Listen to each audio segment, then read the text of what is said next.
The ferry steams away from the wharf, leaving the historic city of Istanbul behind.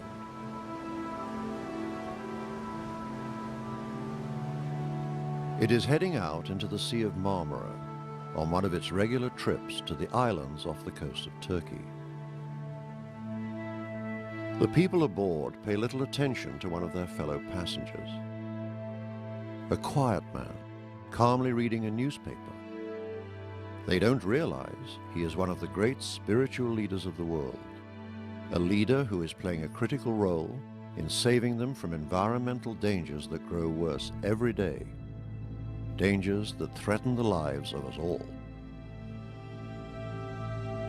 To commit a crime against the natural world is a sin. For human beings to destroy the biological diversity of God's creation, for human beings to contaminate the earth's waters, its land, its air, and its life. All of these are sins.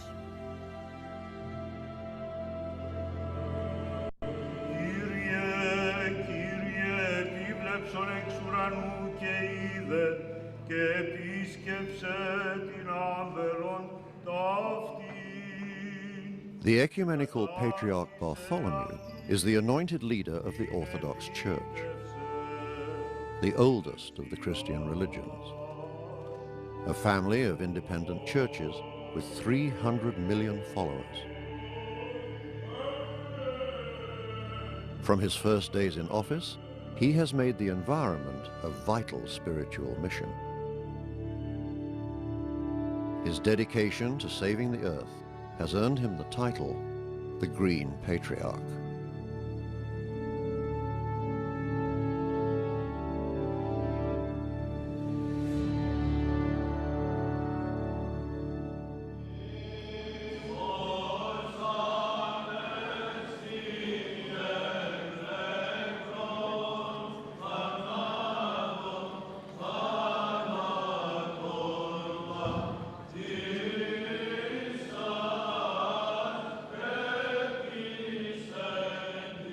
When His All Holiness Bartholomew became the Ecumenical Patriarch in November of 1991, he was the 270th in a line that stretches back unbroken to St. Andrew, one of the original 12 apostles of Jesus Christ.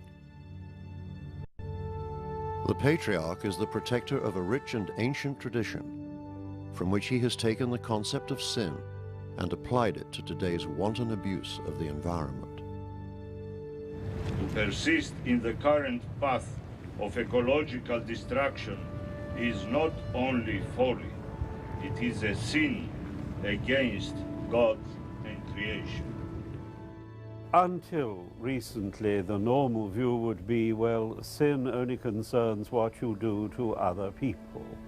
But it was stated very clearly, what you do to the animals, to the trees, to the air, the earth, the water. If you misuse them, this too is sinful.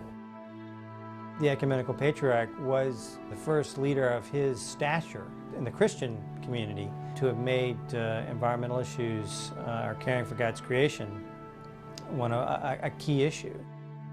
When some of his early pronouncements came out, I was quite aware of them because not too many senior religious leaders had said anything, about caring for God's creation up until that point. If we start now, if those who go to confession, confess their sins and so on, if they start confessing sins against the environment, this will be a success, an immense success. It's a revolution.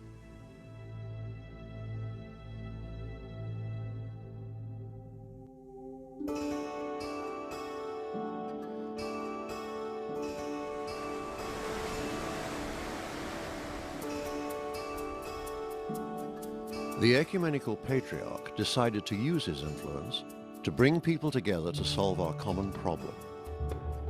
He'd connect people who had the power to save the environment to those who had the knowledge.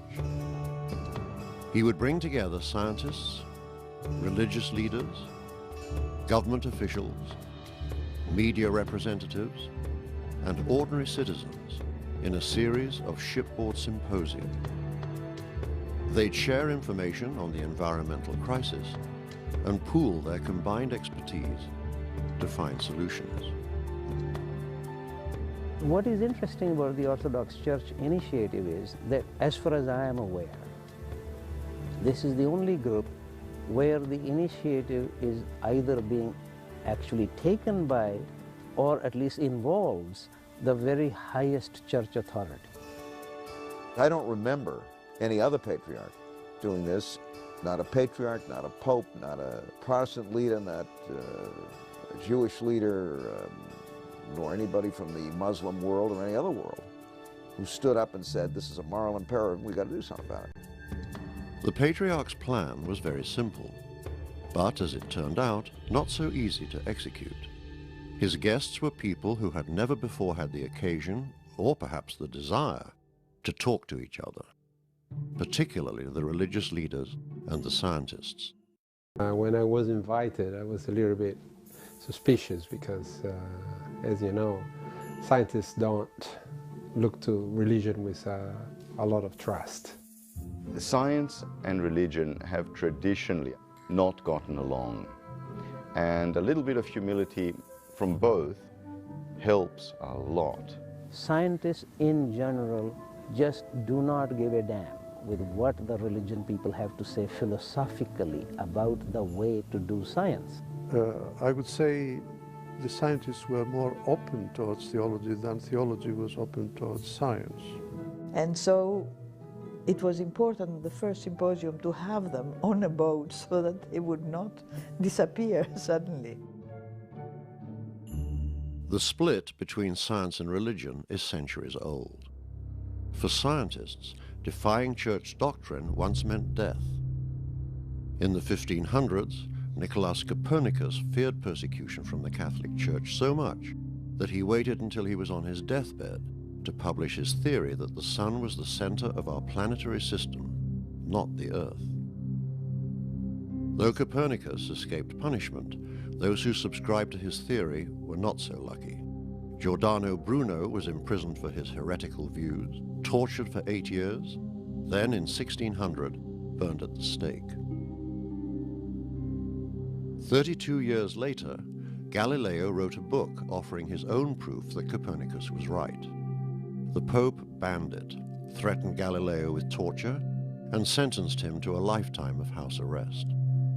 This situation, in my view, produced a reaction. So first you develop a doubt about anything that is not explained.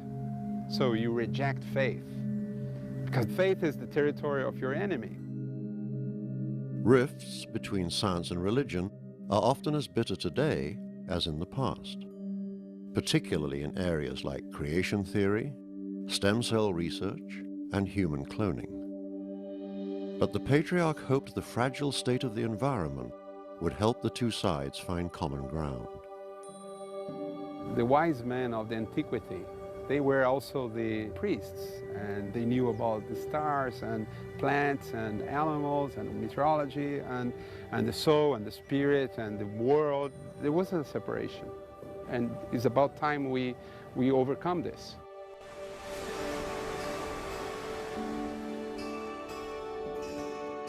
The Ecumenical Patriarch began his campaign to save the environment by taking his influential guests to some of the world's worst environmental hotspots. In the Gulf of Finland, where contaminated water creates health hazards for millions, he took them on a tour of a new sewage treatment plant.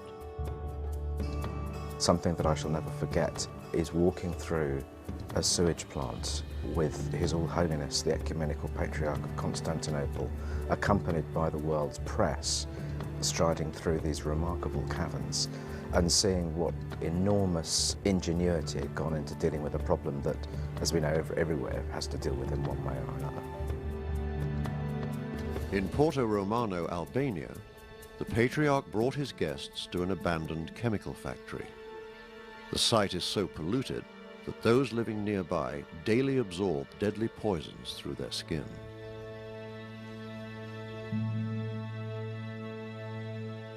Thanks to the Patriarch, scientists and journalists had a rare chance to discuss the toxic dump site with the country's president. I realise that it's a very expensive problem to solve. Yes. But there is a simple thing that could be done, which the entire site could be simply fenced off. No, I don't believe on the fence, because if you have a local infection, it doesn't mean that this will be localized all the time. No one's suggesting that's the total answer, Mr. President, but suggesting a way of stopping more people being contaminated. I answer that question.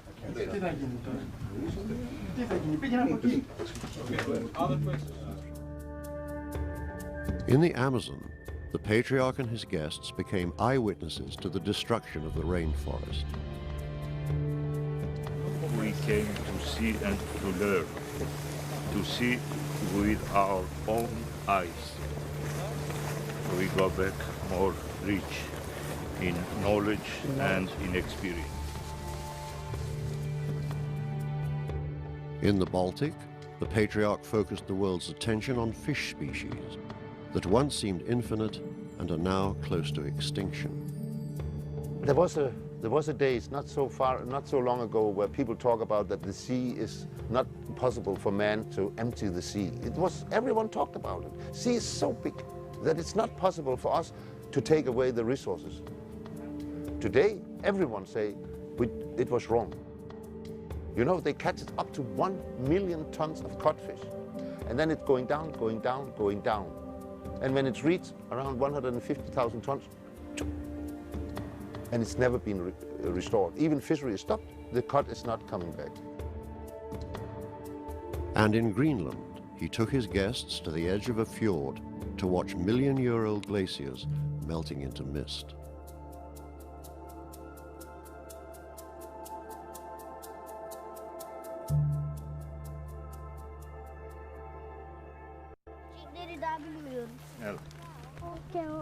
Kesi.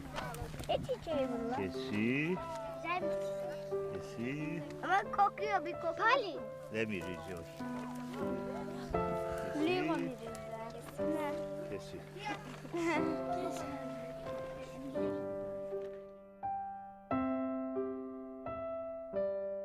Even while facing the worst of the problems, the Patriarch rarely misses an opportunity to enjoy the world he's working so hard to save.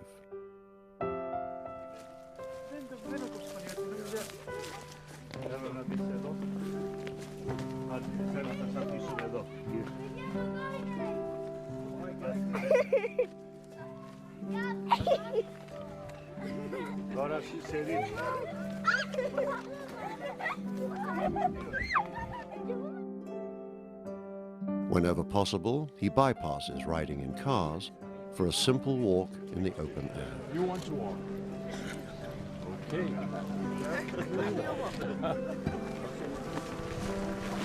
I like to walk.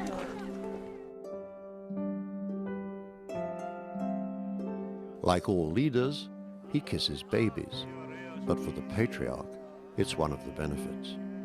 Their eyes and their innocence are a part of paradise.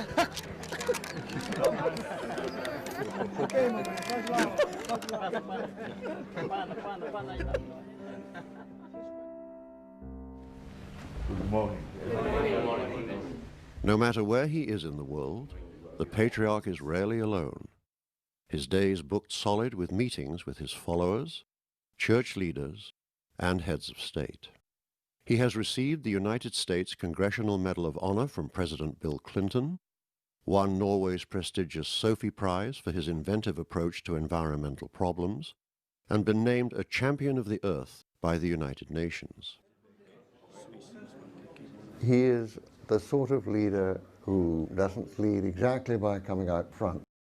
He leads by advice, above all by encouragement. What he doesn't do is come out front with the flag and march, ahead of the troops. He can't do that. He can't do that because the Patriarch is the calm center of a political storm, the eye of a conflict between East and West that began long ago.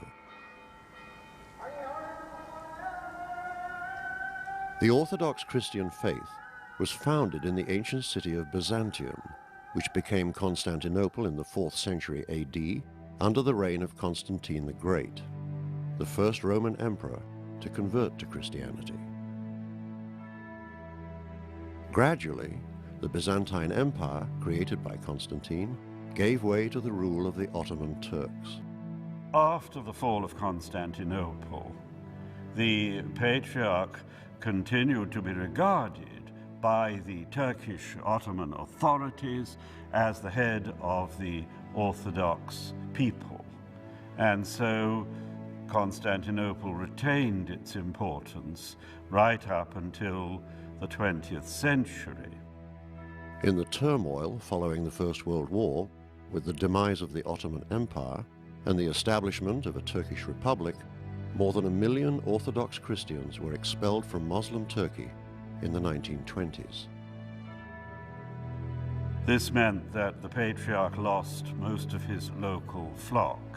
However, the Christians in Constantinople itself were allowed to remain, though because of pressures since 1955, most of them are now gone. Under Turkish rule, the Patriarchate has frequently been the object of political or religious persecution. 7 patriarchs were killed while in office. Other patriarchs deposed and forced out. Even today, Ecumenical Patriarch Bartholomew finds himself under threat. Radical Muslims frequently stage protests, hanging him in effigy, demanding that he and his followers abandon his faith's ancient homeland. There is no doubt that the Patriarch's position at the moment within Turkey is a difficult one. The Turkish government considers that he is simply the head of a rather small minority of Christians in Istanbul, and they do not recognize him as the leader of a worldwide Orthodox community. It's been sometimes suggested that because of pressures from the Turkish government, restrictions on the Patriarchate's work, he ought to move somewhere else. I believe he would not wish to move. If he were expelled, that would be another question, but he would feel it is his duty and his privilege to remain where he is and support the local Greek community who are his flock in the city of Constantinople itself.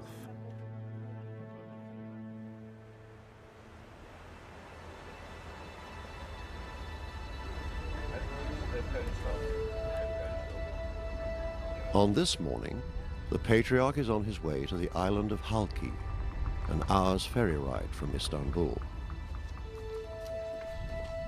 There, a horse-drawn carriage takes the Patriarch up to the top of the island, up to a hill called Hope.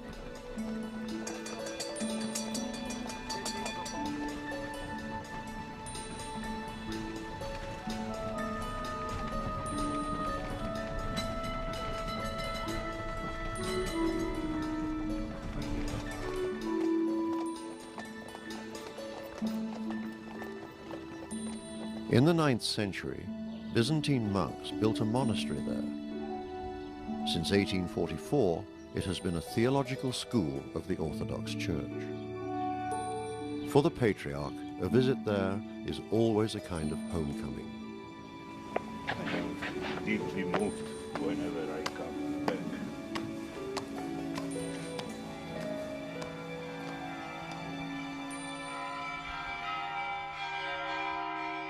Over the years, the school has educated hundreds of the Church's top religious leaders, including 12 ecumenical patriarchs, the Patriarch Bartholomew among them.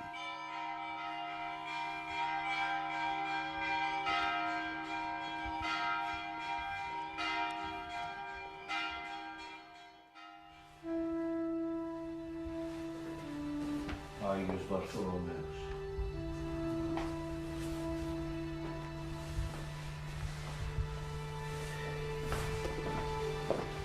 He came to Halki for the first time when he was 17 and spent 11 years of his life here, 7 as a student and 4 as a teacher.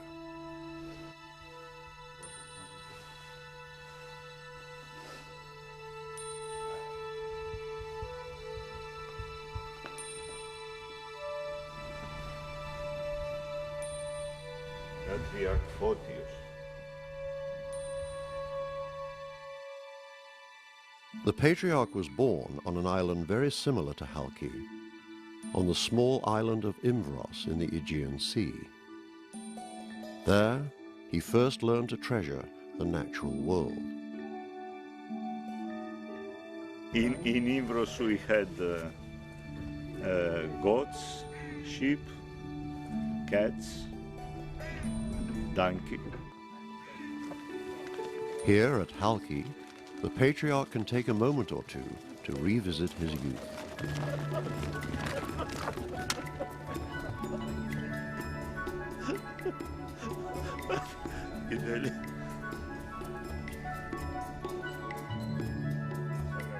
Whenever he has the opportunity to be in a place like Imbros, he always goes back in his childhood and he would say, oh, when I was a child, we were going on the mountain and in the sea, and it was so nice to climb the mountains. And this feeling gives him so much strength that even now he will climb on the mountains and he will run so fast that we cannot follow him.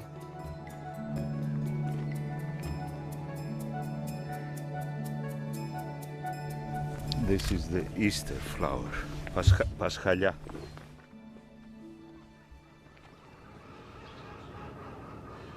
This island is a welcome respite for the busy Patriarch, but it is Halki's place in the history of his faith that is most precious. These are my predecessors. This is my private apartment here.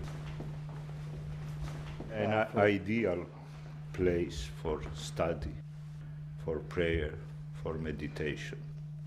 Unfortunately closed. Closed down.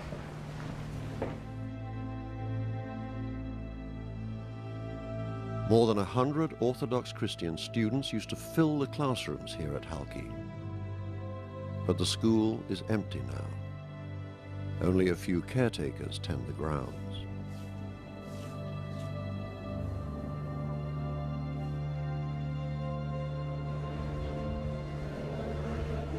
We used to have lunch all together here, the dean, professors, and the students.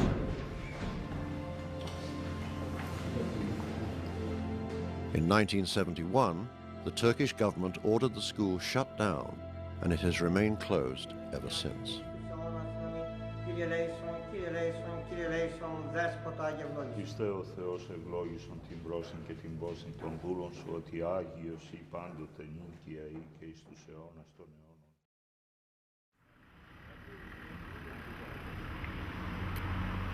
I would guess that the Turkish instinct is that it is not very good news if he becomes too prominent in the world. If he were to become a major world actor, I think that would be upsetting to the Turkish state.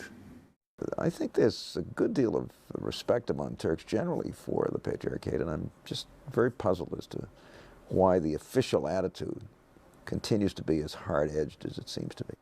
It's not as if the Patriarch is a threat to Turkey. And in fact, I would think that they would look upon the Patriarch and the Patriarchate as something to be proud of. He doesn't go out there and give big press conferences. He doesn't give interviews. In one sense, it's a pity, because if he were to come out and say, yes, I am the Green Patriarch, this is what I want the world to do, what I want to do, it would be sensational. Instead, the Patriarch spends a great deal of time working behind the scenes, often without credit. Building bridges is part of the Patriarchate's history and commitment. So the Ecumenical Patriarchate has always looked to build bridges. It's always sought to find ways of dialogue with other churches, with other faiths.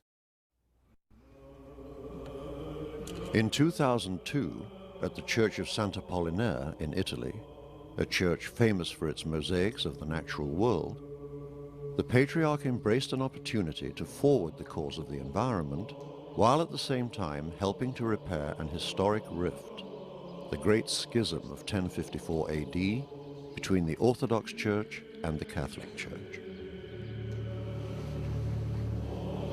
The Archbishop of Ravenna allowed the Patriarch to perform the Orthodox liturgy for the first time in more than a millennium.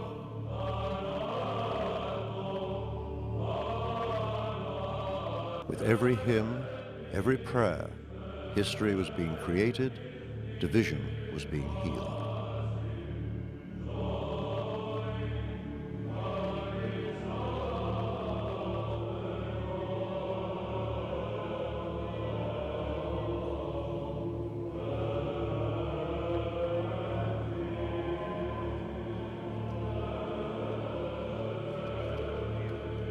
The whole atmosphere of the church, this famous basilica, was very inspiring, and feelings of the numerous congregation who attended the liturgy were very positive, very moving.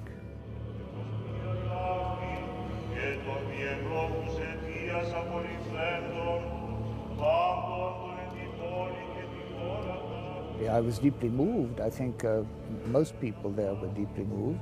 It was an extraordinary, remarkably rewarding event, which symbolized perhaps more than anything else the coming together of religions. It was historic, but I hope and pray that it was also prophetic, a sign that perhaps the concern for the environment is going to bring the great churches together again. Soon after the ceremony in Ravenna, the Green Patriarch gained a powerful ally.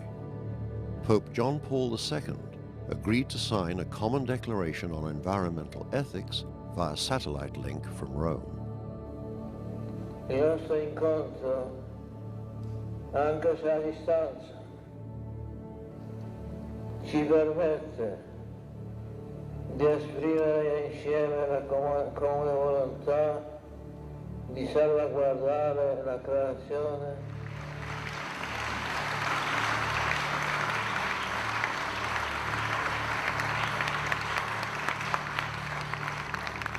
The declaration explicitly made the environment the responsibility of human beings. It said, in part, "We have not been entrusted with unlimited power over creation. We are only stewards of a common heritage." When we signed this statement of environmental commitment, it was as if two lungs of a single body were expressing a fervent desire to breathe the clean air of an unpolluted world. The declaration ended on a note of great hope. It is not too late. God's world has incredible healing powers. Within a single generation, we could steer the earth toward our children's future.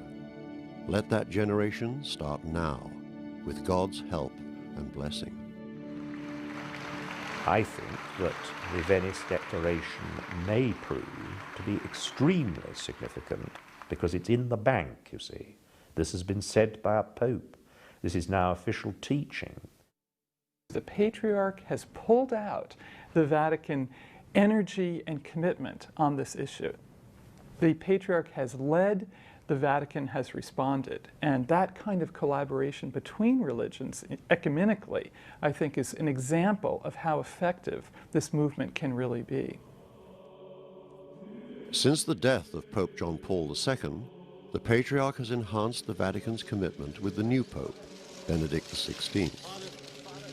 In 2006, the Patriarch and the Pope signed another joint declaration emphasizing As religious leaders, we consider it one of our duties to encourage and to support all efforts made to protect God's creation.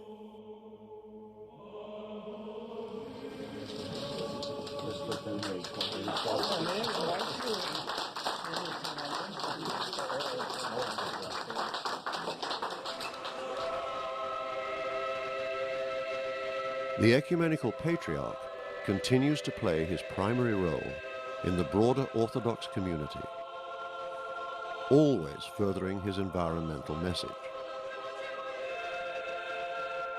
Here in Kiev, the capital of the Ukraine, His All Holiness leads a liturgy assisted by Patriarch Alexei of the Russian Orthodox Church.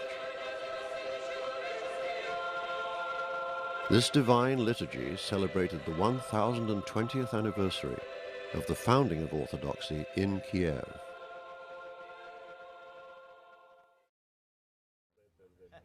The Patriarch is reaching out to all spiritual leaders, not only those who head Christian religion. How are you? I'm very well. He's drawing in very senior leaders from a diversity of religious traditions and really creating a forum where they're able not only to speak with scientists and people in the development community and people concerned with human rights and social equity, but they're also able to speak among themselves and to compare and contrast some of the approaches each of the faiths can bring to the environment issue.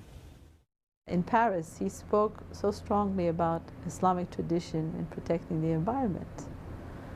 And coming from an Orthodox patriarch, that was very important.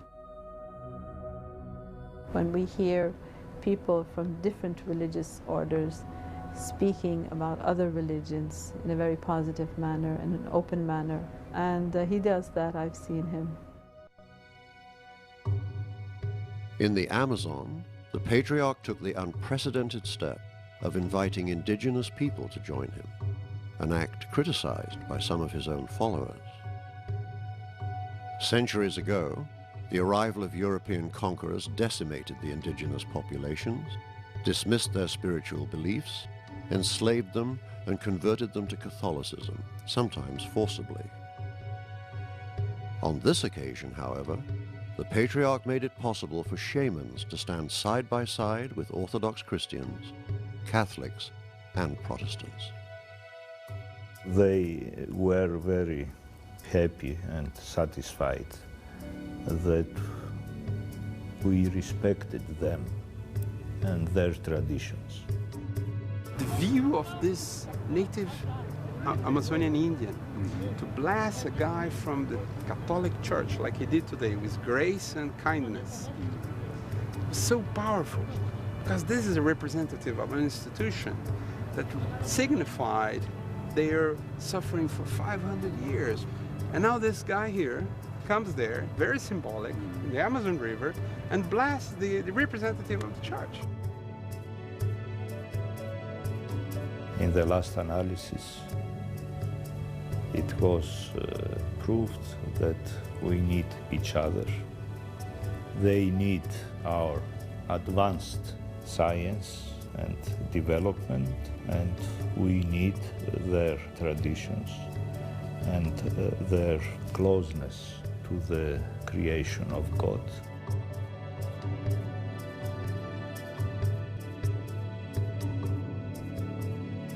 The Patriarch has been championing the environment for almost 2 decades now.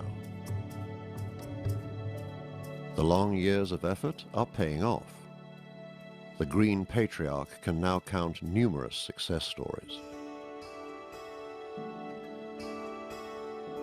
The spotlight the Patriarch put on Porto Romano has helped persuade the World Bank to spend $5 million to clean up the toxic chemical site. One could argue that that would never have happened if the symposium hadn't visited the place and embarrassed the president into taking some action. In Brazil, the Patriarch connected scientist Antonio Nobre with environmentalist Gerard Moss. Together, they created a project that involves measuring the water-bearing air currents high above the Amazon rainforest, currents they call flying rivers. You could test and check how the Amazon is pumping water vapor in the air. And this gets carried away through on the wind and brought to the areas that otherwise would be desert. And this project is now taking off, and there will be a series of programs in the Brazilian TV.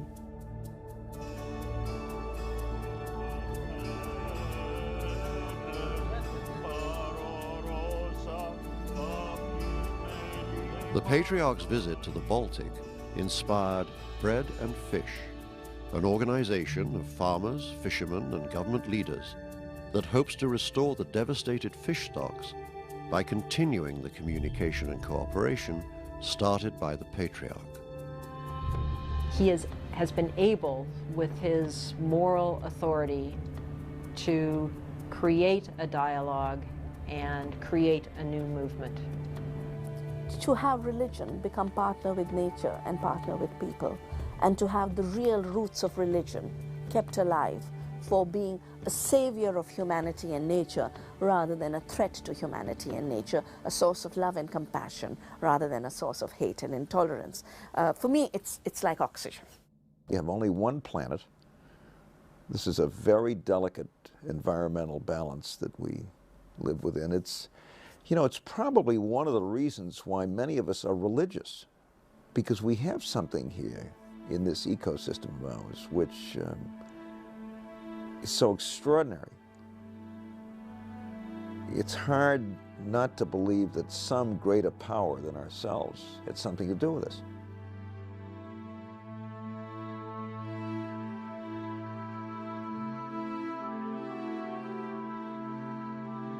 Though the Patriarch has accomplished a great deal, more needs to be done.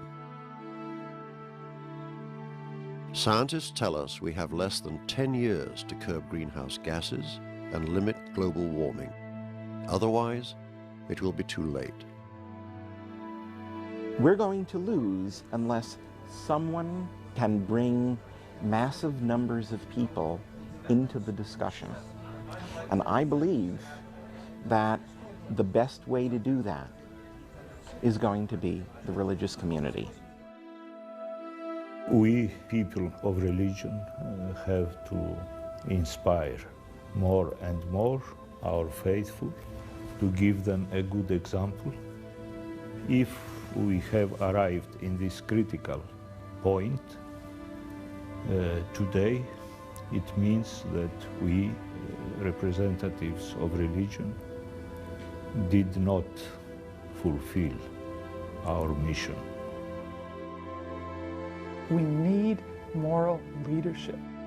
People are feeling this urgency as never before. The awareness has arisen about climate change, about a whole range of issues, species extinction, pollution, and so on. We must respond as religious people to this critical moment.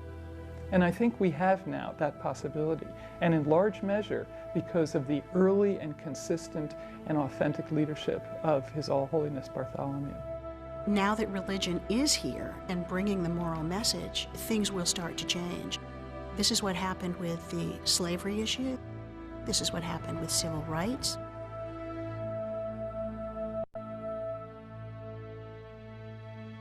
As Orthodox Christians, we use the Greek keros to describe a moment in time which has eternal significance. For the human race as a whole, there is now a keros, a decisive time in our relationship with God's creation. We will either act in time to protect life on earth from the worst consequences of human folly, or we will fail to act. May God grant us the wisdom to act in time.